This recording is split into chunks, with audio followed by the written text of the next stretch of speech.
guys, welcome back to my channel. My name is Aish.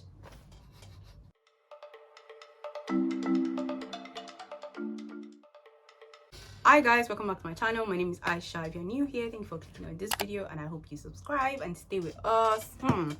So today's video is going to be my long-awaited August wrap-up. I don't even know who is awaiting it. I think it was me. I need to have done this thing. I don't know why I did not film this video until now. So in August, I read, how many books did I read in August? 1, 2, 3, 4, 5, 6, 7, 8. I read 8 books in August, which was really dope. So August was Women in Translation Month. I already made one video about my reading updates in August. I'll link it in this video. And I read quite a number of interesting books by women from different parts of the world, translated into English. So the first book I read was Elena Knows by Claudia Pinheiro. I gave this book 5 stars because I love this book. In the last video that I made, I ranted about this book for a little while because I enjoyed this book. So this book is about a woman in her 60s called Elena. Her daughter was found hanging from a church bell in a church, dead. And she sets out to find out how her daughter came to be dead. This character is living with Parkinson's disease. Is Parkinson's disease or Parkinson's syndrome? We get to witness an experience of, ableism, and when that is stacked with ageism, like, the character is an old woman, there's an added layer of discrimination that comes with it. Another main thing in this book is, abortion and abortion rights. My biggest takeaway from it is that women should not be forced to have children. There are harmful and terrible things that comes when women are forced to have children. I ranted about this book a lot more in my other videos, so if you really want to hear my opinion about this book, please watch that video. Please watch that video. I don't want to repeat myself, but it's a really good book. I give it 5 stars and I would highly recommend it if you're interested in themes about ableism, ageism, abortion, the struggles of women, children taking care of their old parents. That theme also features in this book. I really enjoyed it. The next book I read is called Abandoned by Sangeeta. I cannot pronounce this woman's surname. I should have learned it, but I can't pronounce it. This is also a book that centers abortion and the concept of forcing women to give birth. So this book is about 2 main characters, Ishwari and Ru. Ru is Ishwari's son and Ishwari is a writer. She's an artist. So we witness the narration of the book from Ishwari's other self, which is her artistic self. It is the artistic self of Ishwari that is narrating the story to us. Basically, this book again just reinforces the idea that it sucks to force women to have children. The children that you claim to be saving their lives are the ones that are going to suffer the most when you force women to have children. I also ranted about this book a lot more in that other video, so please again watch that video. So I forgot to mention Elena Knows by Claudia Pinheiro is translated from Spanish to English. Abandoned by Sangeeta is translated from the Tamil to the English. The next book that I read is called I Want to Die by tteokbokki by Beksei, and it is translated from the Korean angle to English.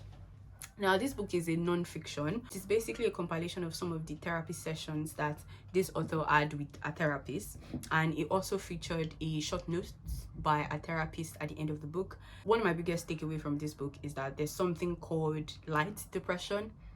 I think it's called dysthymia, and reading this book was very validating, because some people feel like you need to experience the full-blown depression to qualify as experiencing depression, and reading this book validated that for me. So I really enjoyed the book. I think I gave it 3.5 stars. The next book that I read, I started this book last year. Again, I mentioned this in my other video. I think I'm just repeating myself, but yeah, the next book that I read is Minor Detail by Adania Shibli. It is translated from the Arabic. This book was set during the first years of the creation of Israel, and then some years later, like a lot of years later. So it's split into 2 parts. The first part details a crime that was committed against a Bedouin woman. She was killed. And then the second half details another character, a Palestinian character, who I believe has some form of disability, discovering that crime that was committed, in the earlier part of the book years later, and then developing a fixation on that crime. Like I mentioned in my other video, the two halves of this book kind of mirror each other. So as you keep on reading the second half of the book, you kind of know where the second half is going because it mirrors the first half of the book. So it's a very painful book, but beautifully written. I enjoyed it. You know, it's quite traumatic though. But yeah, the next book that I read is Celestial Bodies by Jokha Alharthi. This book won the Man Booker Prize in 2019 and was translated from the Arabic into the English.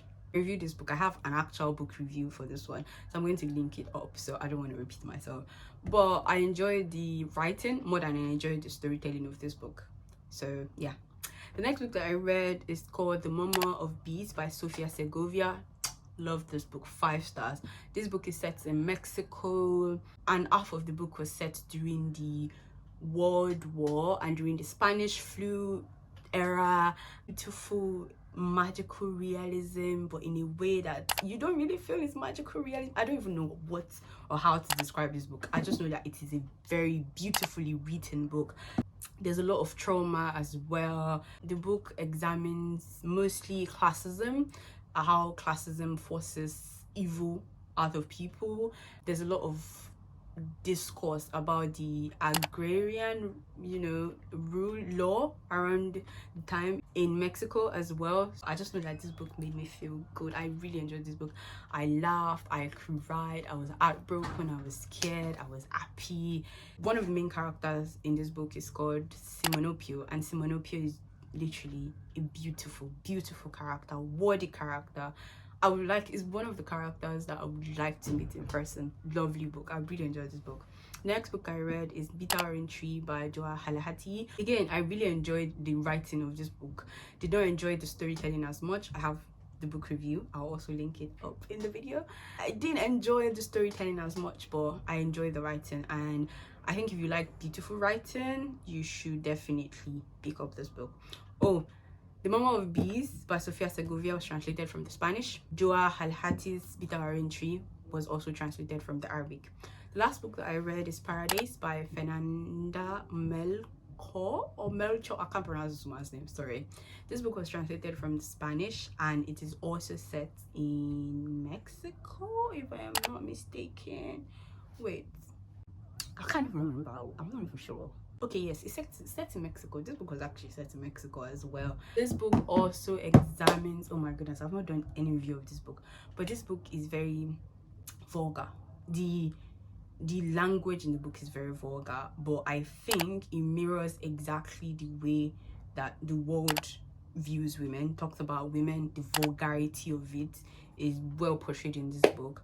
The two main characters in this book are I can't remember their names, but they are these two teenage boys. They are held in a chokehold by some of the isms that plague this world.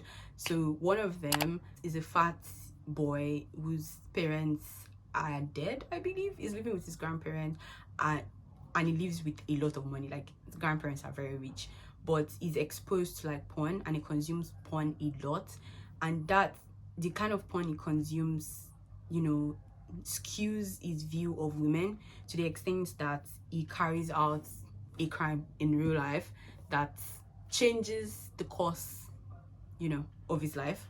And another aspect of this book also examines classism, and this is examined through the other character, who is from a poor background, is exposed to the gang violent culture of the society that he lives in.